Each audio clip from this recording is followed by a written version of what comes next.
Ты сшей одежду для души, ведь ей неловко.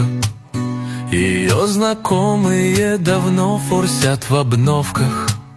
На ком-то шаль из равнодушия с камнями, на ком-то злоба и двуличие с шипами. А кто-то платье шил вечернее из лести. Кому-то нравится носить наряд из мести.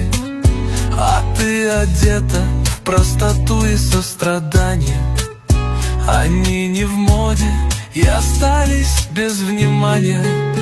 Ты в детстве платье из доверия любила.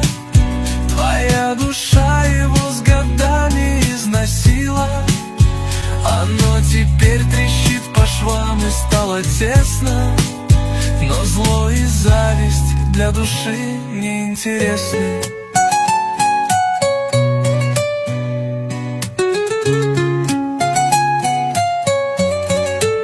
Зачем пытаться не свою носить одежду? Взамен сомнениям примерь к душе надежду. Наряд из сплетен, как костюм для маскарада. Фальшивых масок на душе совсем не надо.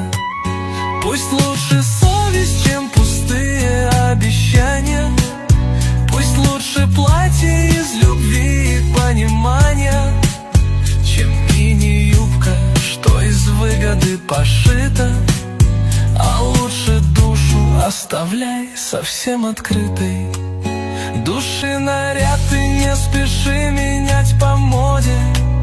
Чужой совет по стилю вряд ли ей подходит.